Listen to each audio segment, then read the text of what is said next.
محمدا عبده ورسوله صلی اللہ علیہ وسلم۔ اما بعد فاعوذ باللہ السمیع العلیم من الشیطان الرجیم۔ بسم اللہ الرحمن الرحیم۔ وَضَرَبَ اللَّهُ مَثَلًا قَرْيَةً، اللہ تعالیٰ تمہارے سامنے ایک بستی کی، ایک ملک کی مثال بیان فرماتے ہیں۔ کانت آمنتاً، وہاں کے رہنے والے لوگ ایمان لے آئے۔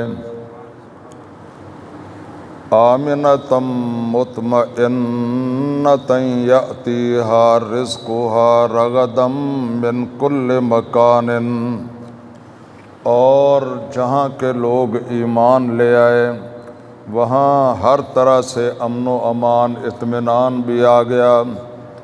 یأتیہا رزقہا رغداً من کل مکان، اور ساری دنیا سے رزق بھی سمٹ سمٹا کر اس بستی میں آ گیا جہاں ایمان لے آئے تھے لوگ۔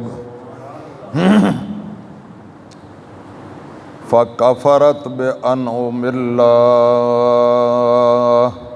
پھر جب انہوں نے اللہ کے نعمتوں سے کفر کرنا شروع کر دیا، فَأَذَاقَهَا اللَّهُ لِبَاسَ الْجُوعِ وَالْخَوْفِ، تو اللہ تعالیٰ نے ان کے بد اعمال کی وجہ سے ان کو بھوک اور ننگ کا افلاس کا شکار کر دیا، والخوف، اور امن و امان کی جگہ، اطمینان کی جگہ خوف، بد امنی نے لے لی۔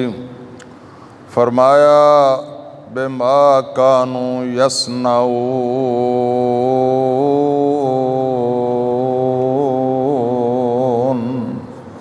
اس طرح ہم نے ان کو ناشکری کا اور بدعمالی کا مزہ چکھا دیا۔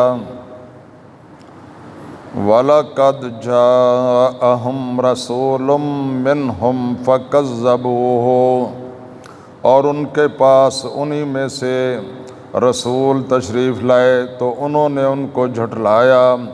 فَكَذَّبُوهُ، انہوں نے جھٹلایا اس کو۔ فَأَخَذَهُمُ الْعَذَابُ وَهُمْ ظَالِمُونَ،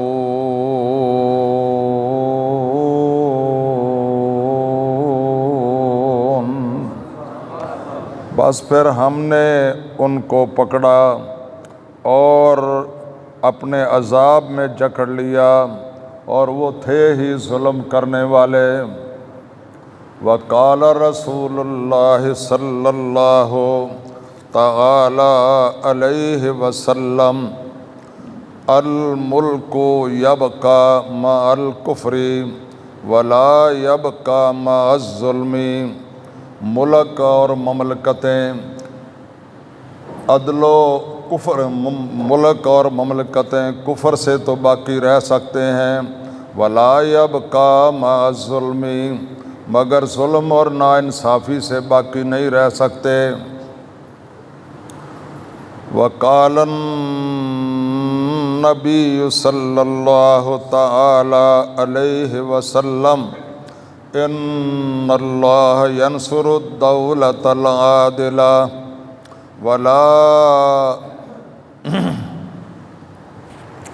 ان اللہ ینصر الدولة العادلة ولو کان کافرا، اللہ تعالیٰ عدل و انصاف کرنے والی مملکت کی مدد فرماتے ہیں، چاہے وہاں کافروں کی حکومت ہی کیوں نہ ہو۔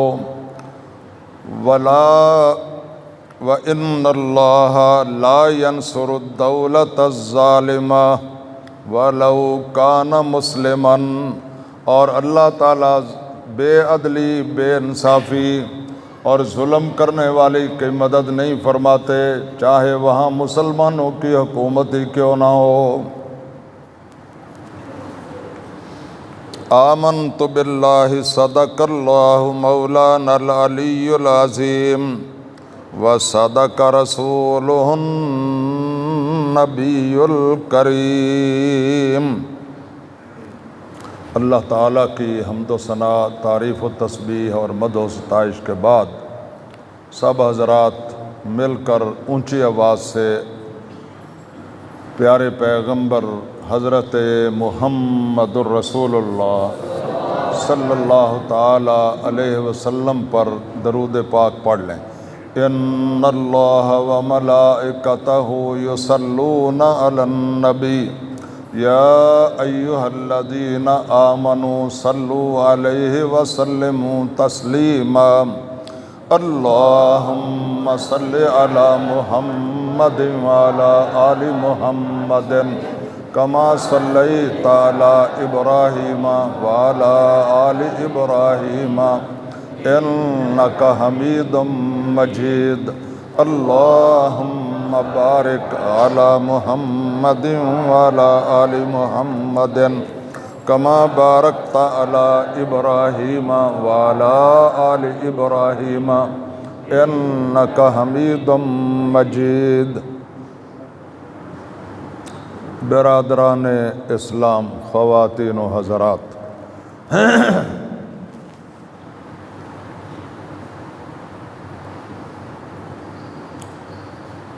آج بدقسمتی سے ہمارے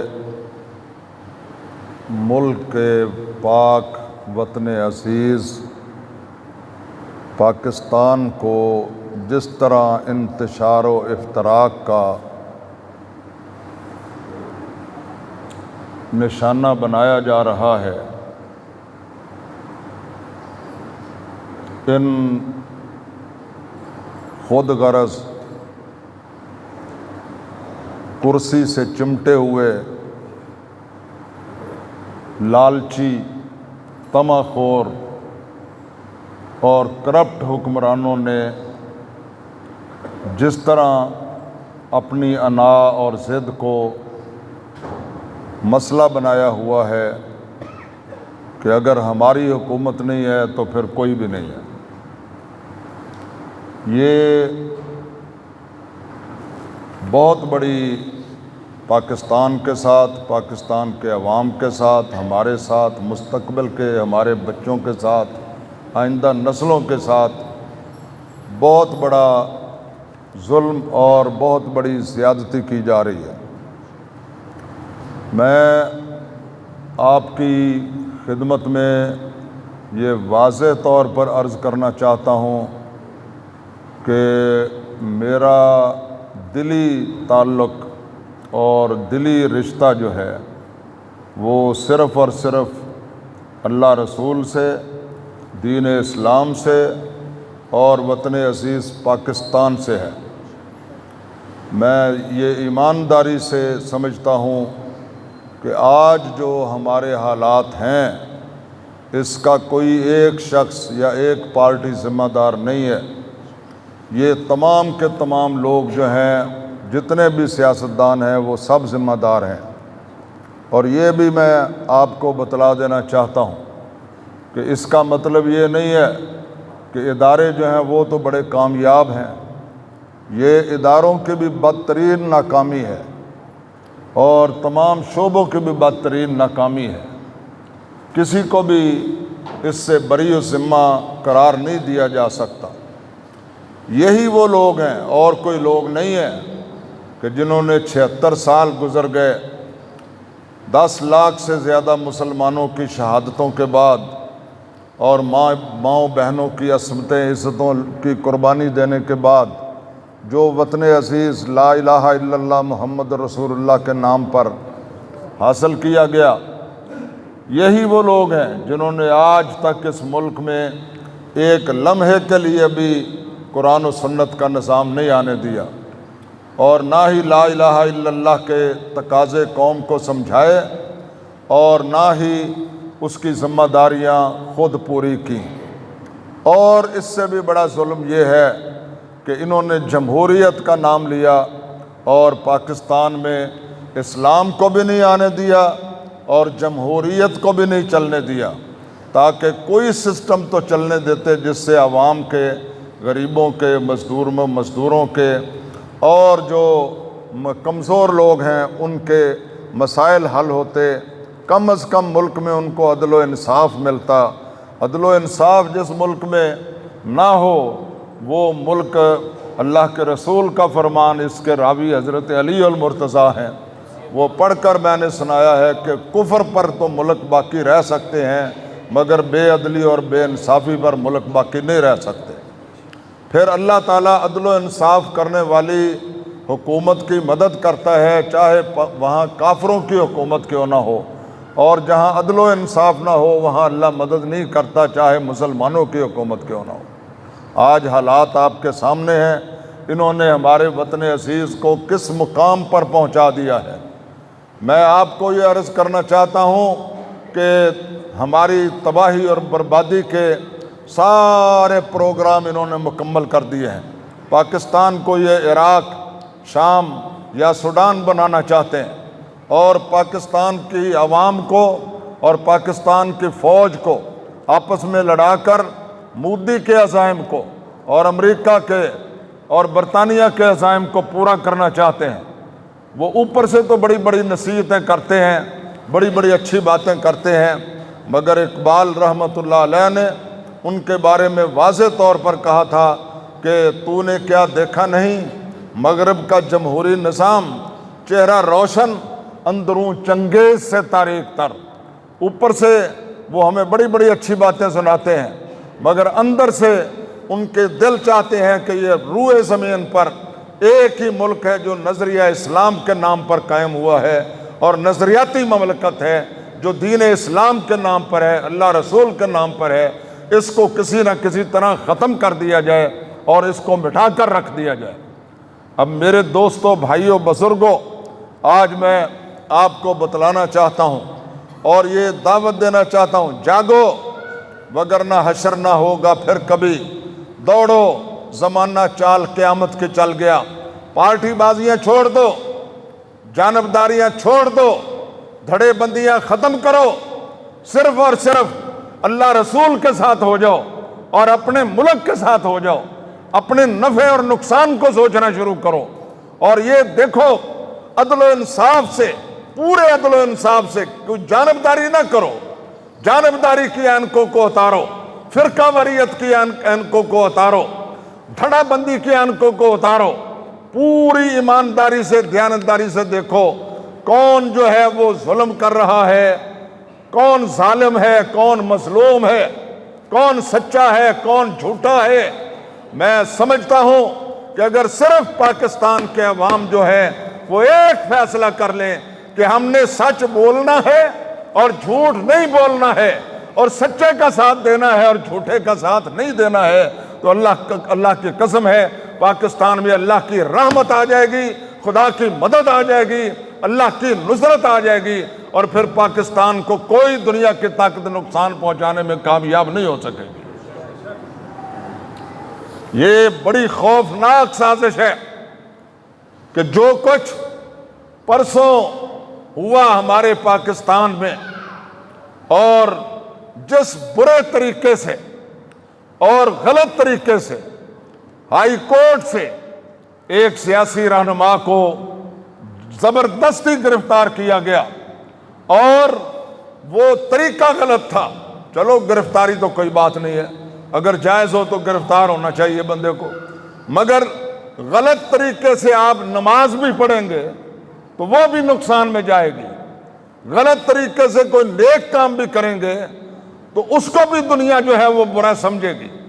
اچھا کام بھی اچھے طریقے سے ہی کرنا مناسب ہے، اور جائز کام بھی جائز طریقے سے ہی کرنا مناسب ہے۔ غلط طریقے سے کوئی اچھا کام بھی کیا جائے تو اس کے نتائج بھی اچھے نکلتے نہیں ہیں۔ یہ بات ہمیں سمجھنی چاہیے۔ اور جو کچھ ہمارے فوجیوں کے گھروں کے ساتھ ہوا اور جو فوج کے دفتروں کے ساتھ ہوا، ہم اس کی مذمت کرتے ہیں، اور یہ مذمت کرنا ہر محب وطن پاکستانی پر لازم اور واجب ہے، مگر اسی کے ساتھ ساتھ ہم ایمانداری سے سمجھتے ہیں کہ فوج اور عدلیہ پاکستان کے دو آخری ادارے ہیں اہم ترین ستون ہے جن پر پاکستان کی ساری عمارت کھڑی ہے، پاکستان کی بلڈنگ کھڑی ہے، اور وہ پاکستان کے جو ہیں وہ کلیدی ادارے ہیں، ان کو جانبدار ہونا، اونچی بولو، ہونا چاہیے جانبدار، ڈنڈی مارنی چاہیے عدلیہ کو یا فوج کو۔ ہم سمجھتے ہیں کہ اللہ نے ہم مسلمانوں کو حکم دیا ہے تعاونوا علی البر والتقوی ولا تعاونوا علی الاثم والعدوان، کہ نیکی کا معاملہ ہو، اچھائی کا معاملہ ہو تو ایک دوسرے سے تعاون کرو، اگر برائی کا معاملہ ہو تو اس سے تعاون نہ کرو۔ یہ حکم خداوندی ہے کہ نہیں ہے؟ یہ کس پارٹی کے بارے میں ہے؟ کسی پارٹی کے بارے میں نہیں ہے۔ کس دھڑے کے بارے میں ہے؟ کسی دھڑے کے بارے میں نہیں ہے۔ کس فرقے کے بارے میں ہے؟ کسی فرقے کے بارے میں نہیں ہے۔ یہ ہر ایک پر لازم اور واجب ہے کہ جہاں اچھا کام ہو رہا ہے قرآن و سنت کے مطابق اس کا ساتھ دے، اور جہاں اللہ اور اس کے رسول کی بغاوت ہو رہی ہے یا بے عدلی اور بے انصافی ہو رہی ہے وہاں اس کا ساتھ نہ دے، اس کی مخالفت کرے۔ اگر ہم ان لوگوں کو کھلا چھوڑ دیں گے کہ نہیں جی نہیں، چلو جو بھی ہے، ہمیں کیا ہے، ہمیں کیا ہے، تو پھر پاکستان کی کشتی ڈوب جائے گی، پھر پاکستان سلامت نہیں رہ سکتا۔ ہمیں جاگنا پڑے گا، بیدار ہونا پڑے گا۔ کوئی یہ کہہ سکتا ہے جب اس کے گھر پر کوئی حملہ آور ہو یا اس کے گھر میں کوئی خرابی پیدا کر رہا ہو تو وہ کہ چھوڑو جی مجھے کیا ہے، جو اللہ کو منظور ہوگا ہو جائے گا، یہ کہہ سکتا ہے کوئی؟ اونچی بولو۔ اگر کسی کے کاروبار کو کوئی تباہ کر رہا ہو تو وہ کہے چھوڑے جی میں تو سبحان اللہ کرتا ہوں، اس طرح اس کا کاروبار بچ جائے گا، اس کی فیکٹری بچ جائے گی، اس کا ادارہ بچ جائے گا۔ بھائی اس کو دفاع کرنا پڑے گا۔ ملک اور قومیں اور آزادیاں انہی قوموں کی بچتی ہیں جو اپنے بلند عزائم کے لیے، اپنے ملکی اور قومی مفادات کے لیے، اپنے دینی اور ایمانی مفادات کے لیے باہر نکلتے ہیں، اپنی جانوں کو تلیوں پر سجاتے ہیں، سروں پر کفر باندھتے ہیں، اور کسی کو بھی اپنے ملک اور اپنے ملک کے آئین اور قانون کے ساتھ زبردستی یا ظلم کرنے کی اجازت نہیں دیتے۔ یہ ہماری زندگی اور موت کا مسئلہ ہے، یہ ہماری سلامتی اور بقا کا مسئلہ ہے۔ ان لوگوں کے غلط اقدامات نے، میں پھر کہنا چاہتا ہوں، پچھلے 1 سال سے جو لوگ برسر اقتدار ہیں، مجھے کسی کی پرواہ نہیں ہے، نہ میں قید و بند سے ڈرتا ہوں، نہ مقدمات سے ڈرتا ہوں، نہ کسی حکمران یا کسی فرعون اور قانون سے ڈرتا ہوں، پاؤں کی ٹھوکر پہ رکھتا ہوں جلال خسرواں میرے آقا میرے مولا ہیں محمد مصطفیٰ صلی اللہ تعالی علیہ وسلم۔ ہمیں اللہ کے پیغمبروں سے یہی تعلیم ملی ہے کہ ہر فرعون کے مقابلے میں، ہر نمرود کے مقابلے میں، ہر ابو جہل کے مقابلے میں، ہر عامر کے مقابلے میں، ہر جابر کے مقابلے میں کلمہ حق کہا جائے۔ یہ رسول اللہ کی حدیث ہے، اللہ کا حکم ہے، یا ایھا الذین آمنوا اتقوا اللہ وکونوا مع الصادقین، اے ایمان والو اللہ سے ڈرو اور سچوں کا ساتھ دو۔ کن کا ساتھ دو؟ مجھے بتائیں، جھوٹوں کا ساتھ دینا چاہیے یا سچوں کا ساتھ دینا چاہیے؟ تو کیسے دیں گے؟ پہلے ہمیں فیصلہ کرنا ہوگا، عدل سے، انصاف سے، پوری دیانتداری سے، امانتداری سے، کہ سچا کون ہے اور جھوٹا کون ہے۔ اگر ہم پوری دیانتداری، امانتداری سے، خلوص نیت سے، دل کے قاضی سے فیصلہ لیں گے تو ہمیں پتہ چل جائے گا کہ جھوٹا کون ہے اور سچا کون ہے۔ اور اگر ہم تعصب کی، اناد کی، مفاد کی، دھڑے کی، پارٹی کی، یا پھر فرقہ واریت کی، یا اپنے مطلب کی اینک اتاریں گے نہیں تو ہمیں کبھی بھی ہم یہ فیصلہ نہیں کر سکیں گے کہ سچا کون ہے اور جھوٹا کون ہے۔ میرے بھائیوں اور بزرگوں، یہ جب سے آئے ہیں تمام کے تمام قوانین وہ جو پارلیمنٹ سے بنا رہے ہیں، پارلیمنٹ کا پلیٹ فارم استعمال کر رہے ہیں، اپنے تمام جرائم کو چھپانے کے لیے، اپنی تمام کرپشن کو چھپانے کے لیے اور اپنے آپ کو بچانے کے لیے انہوں نے ساری قانون سازی کی ہے۔ ابھی جو تازہ قانون سازی کی ہے وہ بھی میں آپ کے سامنے رکھتا ہوں، آپ ذرا غور فرمائیں۔ کہا ہے کہ پارلیمنٹ جو ہے، جو اس کی وہ کہتے ہیں سپریم جو ادارہ ہے وہ پارلیمنٹ ہے۔ ہم کسی کو سپریم ماننے کے لیے تیار نہیں ہے۔ ہمارے لیے سپریم جو ہے، سپریم سپر پاور وہ اللہ تعالیٰ کی ذات ہے، اور سپریم جو قانون ہے ہمارے آئین پاکستان کے مطابق وہ اللہ کا قرآن ہے اور محمد الرسول اللہ کی سنت ہے۔ جو اس کے مطابق چلتا ہے وہ ٹھیک ہے، جو اس کے مطابق نہیں چلتا، وہ پارلیمنٹ ہو، وہ عدلیہ ہو، وہ فوج ہو، وہ کوئی ادارہ ہو، اس کا احترام ہم پر لازم و واجب نہیں ہے۔ میں آپ کو واضح طور پر عرض کرنا چاہتا ہوں، ہم چاہتے ہیں کہ ان کا احترام ہو، مگر اگر وہ احترام والے کام کریں گے تو احترام ہوگا۔ ہم چاہتے ہیں ان کی عزت ہو، مگر وہ عزت والے کام کریں گے تو ان کی عزت ہوگی۔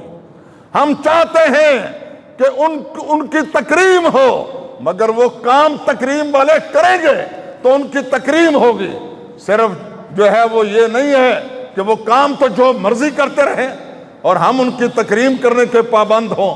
یہ یک طرفہ ٹریفک چل سکتی، غیر فطری ہے، غیر اصولی بات ہے۔ یہ میں آپ سے پوچھتا ہوں، آپ قرآن و سنت کے علاوہ کسی بھی بنائے گئے قانون کو اس سے اوپر مانتے ہیں؟ اونچی بولو، مانتے ہیں؟ کوئی مسلمان مان سکتا ہے؟ چاہے ایک پارلیمنٹ نہیں، ساری دنیا کی پارلیمنٹیں مل کر کوئی قانون بنائیں، ہم کسی صورت بھی ان کو قرآن و سنت کے اوپر فوقیت دینے کے لیے تیار ہے؟ ہم کٹ سکتے ہیں، مر سکتے ہیں، ہمارے جسم کے ٹکڑے کیے جا سکتے ہیں، مگر کسی کے قانون کو اور کسی انسانوں کے بنائے ہوئے قانون کو، بندوں کے بنائے ہوئے قانون کو، حکمرانوں کے بنائے ہوئے قانون کو اور کسی بھی ادارے کے بنائے ہوئے قانون کو ہم قرآن و سنت کے سے اوپر بالا باندھنے کے لیے تیار ہیں؟ اونچی بولو، تیار ہیں آپ؟ اونچی بولو، ہاتھ کھڑے کر کے بتاؤ۔ کوئی مسلمان یہ خسارے کا سودا نہیں کر سکتا اور نہ ہی کرنا چاہیے۔ میں آپ کو واضح طور پر بتلانا چاہتا ہوں، سپریم ہمارا پورا آئین جو ہے، جو 1973 کا متفقہ آئین ہے، جو شخص اس کے مطابق چلتا ہے وہ ٹھیک ہے، جو اس کے خلاف چلتا ہے وہ غلط ہے۔ اور وہی آئین جو ہے اس میں قرآن و سنت کی بالادستی ہے کہ کوئی آئین اور کوئی قانون پاکستان میں قرآن و سنت کے خلاف بن سکتا نہیں ہے۔ انہوں نے تمام ملک کا نظام قرآن و سنت کے خلاف چلایا ہوا ہے۔ مجھے بتائیں، یہ آئین کے مطابق چل رہے ہیں یا آئین کے خلاف چل رہے ہیں؟ یہ وہ لوگ ہیں جنہوں نے جب یہ اسمبلی کا حلف اٹھاتے ہیں تو اس وقت بھی عہد کرتے ہیں، ہم اللہ تعالیٰ کو گواہ بنا کر کہتے ہیں کہ ہم اس ملک میں اللہ رسول اور قرآن کی حکمرانی کی جو ہے وہ پوری کوشش کریں گے۔ پھر جو وزیر اعلیٰ ہے، جو گورنر ہے، جو آرمی چیف ہے، جو جج ہے، سب صدر مملکت ہے، وزیر اعظم ہے، وہ یہی حلف اٹھاتے ہیں۔ میں آپ سے پوچھتا ہوں، آج تک انہوں نے اپنے حلف کے مطابق کام کیا ہے؟ اونچی بولو، اگر کیا ہے تو مجھے بتاؤ کہ انہوں نے کام کیا ہے۔ انتہائی افسوس کی بات یہ ہے کہ وہ آئین کے مطابق چلتے نہیں ہیں، اور سب سے اہم بات آئین میں سب سے بڑی بات یہ ہے کہ یہ ملک اسلام کے نام پر بنا ہے اور اس کو قرآن و سنت کے مطابق چلایا جائے۔ عزیزان گرامی قدر، یہ جو انہوں نے قانون بنایا ہے کہ جو بھی پارلیمنٹ کی توہین کرے گا ہے اس کو 6 مہینے کی سزا ملے گی اور 10 لاکھ روپیہ جرمانہ ملے گا۔ میں آپ سے پوچھتا ہوں، یہ پیغمبروں کی پارلیمنٹ ہے؟ یہ معصومن الخطا لوگوں کی پارلیمنٹ ہے؟ یہ فرشتوں کی پارلیمنٹ ہے کہ ان سے کوئی خطا نہیں ہو سکتی، کوئی گناہ نہیں ہو سکتا، یہ کوئی غلطی نہیں ہو سکتی؟ یہ ہے کون؟ جب اسلام میں ابو بکر صدیق اکبر کو ٹوکنے کی اجازت ہے، عمر فاروق اعظم کو ٹوکنے کی اجازت ہے، عثمان و علی کو ٹوکنے کی اجازت ہے، تو یہ کس باغ کی مولی ہے؟ یہ تو ان کے پاؤں کو میں پہنی ہوئی جوتی کے لگنے والے کسی ذرے کا مقابلہ نہیں کر سکتے۔ یہ کون ہوتے ہیں جو اپنے آپ کو تنقید سے بالا تر بنانا چاہتے ہیں؟ اس قانون کو ہم کسی صورت قبول نہیں کریں گے۔ اگر تم اتنے ہی یعنی تنقید سے اور مخالفت سے ڈرتے ہو تو تمہیں پاکستان کی سیاست میں یا مسلمانوں کی سیاست میں آنا ہی نہیں چاہیے۔ گھر بیٹھا پھر جو عوام کا نمائندہ ہے، عوام کو اس کا گریبان پکڑ کے اپنے حقوق کے بارے میں پوچھنے کی اجازت ہے۔ اجازت ہے کہ نہیں؟ ہونی چاہیے کہ نہیں ہونی چاہیے؟ ان کا یہ قانون غلط ہے۔ ہم مطالبہ کرتے ہیں کہ اس قانون کے اوپر اعلیٰ عدلیہ جو ہے وہ نوٹس لے اور اس غلط قانون کو کسی صورت پاکستان میں قبول نہیں کیا جائے گا۔ پاکستان میں کوئی بڑے سے بڑا آدمی جو ہے وہ تنقید سے بالاتر نہیں ہے۔ ہر ایک سے غلطی ہو سکتی ہے۔ غلطی اگر کسی سے نہیں ہو سکتی تو وہ اللہ کے رسول اور پیغمبر سے نہیں ہو سکتی۔ یہ مقام نبوت حاصل کرنا چاہتے ہیں یہ پارلیمنٹ والے، یہ سارے جہان کے چور اور ڈاکو اور کرپٹ لوگ جو ہیں، وہ اپنی کرپشن کو بچانے کے لیے کہ ہمیں کوئی کچھ نہ کہے، یہ کوئی آسمان سے اترے ہوئے فرشتے ہیں۔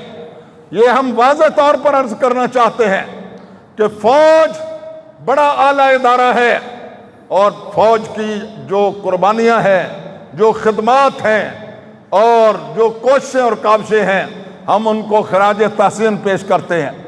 سیلاب کے بارے میں اور یہ زلزلے کے بارے میں جب بھی کوئی ملک پر آفت آتی ہے سب سے بڑھ کر وہ خدمت کرتے ہیں، ہم ان کو خراج تحسین پیش کرتے ہیں۔ وہ ملک اور قوم کی حفاظت کے لیے ڈیوٹیاں دیتے ہیں، جاگتے ہیں، ہم ان کو خراج تحسین پیش کرتے ہیں۔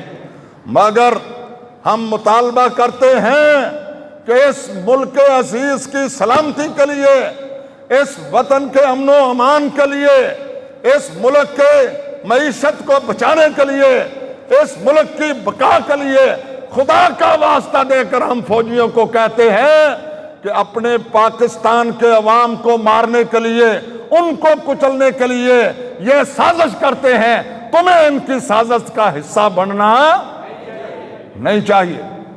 اگر 5 سال کی مدت میں ایک حکومت بدل جائے، دوسری بھی بدل جائے، تیسری بھی بدل جائے، ملک کو کوئی خطرہ لاحق نہیں ہوتا، ملک کو کوئی خطرہ لاحق۔ میں کہتا ہوں 1 مرتبہ انتخاب ہو، 2 مرتبہ انتخاب ہو جائیں پاکستان میں سال میں اور 5 سال میں، پاکستان کو کوئی نقصان نہیں ہوگا۔ لیکن جب عوام کی اور فوج کی جنگ شروع ہو جائے گی تو پھر مجھے بتائیں کہ ہمارے ملک کا کیا حال ہوگا۔ کیا فوجی ہمارے بچے نہیں ہیں؟ وہ ہمارے بچے نہیں ہیں؟ اونچی بولو، وہ ہمارے اولاد نہیں ہیں؟ فوج کے جو لوگ ہیں وہ کہیں اور سے باہر سے آئے ہیں، اور پولیس والے ہمارے بھائی نہیں ہیں، اور رینجر والے ہمارے بھائی نہیں ہیں، ہماری اولادیں نہیں ہیں، وہ بھی پاکستانی ہیں، ہم بھی پاکستانی ہیں، وہ بھی مسلمان ہیں، ہم بھی مسلمان ہیں۔ پوری دنیا کفر یہی تماشا دیکھنا چاہتی ہے کہ یہ آپس میں لڑیں، ہر جگہ وہ مسلمانوں کو آپس میں لڑا رہے ہیں۔ یہ سازشیں دین محمد کے خلاف ہم تو کر سکتے نہیں ہرگز معاف۔ میں واضح بتانا چاہتا ہوں، بے وجہ تو نہیں ہے، چمن کی تباہیاں، کچھ باغباں ہیں برق و شرر سے ملے ہوئے. یہ لوگ ہیں، یہ حکمران، سال ہو گیا ان کو برسر اقتدار آئے ہوئے. ہم ان سے پوچھتے ہیں، یہ کہتے ہیں کہ جی سارا کچھ سال پہلے جانے والے کا قصور ہے. تم پاکستان کا تم نے کیا درست کیا ہے بتائیں؟ ایک سال میں تم نے کوئی اچھائی کی ہے، کوئی بھلائی کی ہے؟ اگر تم میں دیانت ہے، امانت ہے، خلوص ہے، تو پارلیمنٹ میں تم اپنے عزت بچانے کے قانون بناتے ہو. یہ قانون کیوں نہیں بناتے کہ جو کرپشن کرے گا اس کو سزائے موت دی جائے گی؟ بنانا چاہیے کہ نہیں بنانا چاہیے؟ اس ملک کو کرپشن سے بچانا چاہیے یا نہیں بچانا چاہیے؟ بددیانتی سے بچانا چاہیے کہ نہیں؟ آپ کو پتہ نہیں ہے کرپشن کیا ہے، آپ کو پتہ نہیں ہے بددیانتی کیا ہے. بددیانتی اور کرپشن یہ ہے کہ غریبوں کا، یتیموں کا، کمزوروں کا، مزدوروں کا، کسانوں کا، میری اور آپ کی اولادوں کا حق جو ہے یہ سارے بڑے بڑے جاگیردار اور ڈاکو اور چور جو ہیں وہ کھا جاتے ہیں. اور ہمارے گھروں میں غربت ناچتی رہتی ہے، ہمارے گھروں میں افلاس دھمالے ڈالتا رہتا ہے، ہمارے بچے جو ہیں وہ خوراک کو ترستے رہتے ہیں، اور ان کے کتے بھی جو ہیں وہ دودھ اور ملائی اور مکھن سے پالتے ہیں. ان کے لیے بھی غذائیں جو ہیں وہ باہر کے ملکوں سے اسپیشل منگوائی جاتی ہے. یہ میں آپ کو بتلانا چاہتا ہوں کہ ہمیں جاگنا ہوگا، ہمیں بیدار ہونا ہوگا. ہم اپنی پاک فوج سے یہ دست بستہ ہاتھ جوڑ کر درخواست کرتے ہیں، تمہارا کام کسی حکمران کو بچانا یا لانا نہیں ہے. تمہارا کام یہ ہے کہ ان کو صاف کہو، اگر آپ عوام کے پاس جاؤ، عوام آپ کو رکھنا چاہتے ہیں تو رہو، نہیں رکھنا چاہتے تو چلے جاؤ. اور اگر تم حالات کو سنبھال سکتے ہو تو رہو، اگر تم سے نہیں سنبھلتے تو کرسیاں چھوڑو، گھر کو جاؤ. ہم کہتے ہیں جو مرضی ہو جائے، ہماری پاک فوج کو، ہماری عظیم فوج کو عوام کے ساتھ لڑائی میں شامل آپ بتائیں ہونا چاہیے؟ اونچی بولو، ہونا چاہیے؟ ہاتھ کھڑے کر کے بتاؤ میرا مطالبہ درست ہے. میں پاک فوج سے یہ درخواست کر رہا ہوں کہ یہ سیاستدان جو ہیں، یہ ان کی اکثریت بے ایمانوں پر مبنی ہے، اور یہ سارے لٹیرے اور چور ہیں، اور یہ ان کو جو ہے آپ سپورٹ نہ کریں کسی کو بھی. آپ غیر جانبدار ہو جائیں، ہماری عدلیہ بھی غیر جانبدار ہو جائے، وہ ہر صورت عدل و انصاف دے. اللہ کی قسم ہے یہ پاکستان دنیا کا مضبوط ترین ملک بن جائے گا. یہاں کوئی معاشی پرابلم نہیں ہوگی، کوئی سیاسی پرابلم نہیں ہوگی. صرف دو ادارے جو ہیں وہ بالکل غیر جانبدار ہو جائیں، عدلیہ بھی غیر جانبدار ہو جائے، اور ان پر کوئی ادارہ، کوئی پارلیمنٹ، کوئی دوسرا دباؤ نہ ڈالے، فوج بھی غیر جانبدار ہو جائے، اور سیاست والوں کا فیصلہ عوام کے حوالے کریں. اس ملک کے اصل اور حقیقی مالک پاکستان کے 24 کروڑ عوام ہے، اور کوئی ادارہ، کوئی شے جو ہے وہ پاکستان کا اتنا حقیقی اختیار رکھنے والا نہیں ہے. یہ 23 کروڑ عوام پر چھوڑ دیں، وہ جس کو برسر اقتدار لانا چاہتے ہیں لائیں، جس کو نہیں لانا چاہتے نہ لائیں. یہ ملک کسی طرح بچ سکتا ہے.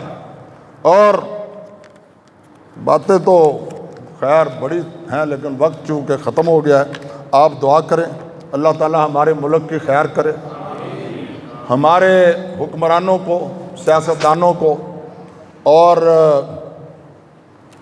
فوج کے جرنیلوں کو اور ججوں کو اللہ تعالیٰ بالکل صحیح روش اور صحیح راستہ اختیار کرنے کی توفیق عطا فرمائے. یہ میں واضح طور پر کہتا ہوں، ملک کو نقصان مزدور نہیں پہنچا رہے، غریب نہیں پہنچا رہے، محنت کرنے والے نہیں پہنچا رہے، ملازمین نہیں پہنچا رہے، چھوٹے لوگ نہیں پہنچا رہے، عام عوام نہیں پہنچا رہے. یہ ملک کا جو حال ہوا ہے یہ بڑے بڑے ڈاکوؤں اور چوروں کی وجہ سے ہو رہا ہے، اور یہ جنہوں نے ملک کو لوٹ لوٹ کر اتنے طاقتور وہ ہو گئے ہیں کہ وہ سمجھتے ہیں پاکستان کے عوام کی کیا حیثیت ہے، ہمیشہ حکومت اور اجارہ داری ہمارے خاندان کی اور ہمارے کنبے قبیلے کی رہنی چاہیے۔ یہ پاکستان میں اگر کنبے قبیلے جو 40-50 سال سے کرسیوں سے چمٹے ہوئے ہیں، کسی نے کہا ہم بچاتے رہ گئے دشمن سے اپنا وطن، مگر چند کیڑے کرسیوں کے ملک سارا کھا گئے۔ آج حالت یہی ہے۔ میں ان کو واضح طور پر، تم جتنا مرضی ظلم و جبر کر لو اور جتنے مرضی جو ہے وہ ناجائز مقدمات بنا لو اور جتنی مرضی انا اور ضد کا مظاہرہ کر رہو، نہ اس دنیا میں پہلے کسی کی فرعونیت رہی ہے نہ تمہاری باقی رہے گی۔ ایک شاعر نے کہا تم سے پہلے بھی جو یہاں تخت نشین تھا، تم سے پہلے بھی جو یہاں تخت نشین تھا، اس کو بھی اپنے خدا ہونے پہ اتنا ہی یقین تھا جتنا تم سمجھتے ہو کہ ہم اقتدار کے بل بوتے پر جو مرضی کر لیں۔ کوئی نہیں، بدلے ہوئے حالات گواہی دیں گے، سہمے ہوئے لمحات گواہی دیں گے۔ تم اپنے ستم لاکھ چھپاؤ لیکن بکھرے ہوئے ذرات گواہی دیں گے۔ تم اس قوم کے احتساب سے اور اس قوم کی گرفت سے بچنے میں کسی صورت کامیاب نہیں ہو سکتے۔ انشاءاللہ یہ ملک ہمارا ہے، ہم اس ملک کے حق میں، عوام کے حق میں آواز حق بلند کرتے رہے ہیں اور ہمیشہ کرتے رہیں گے۔ وآخر دعوانا الحمدللہ۔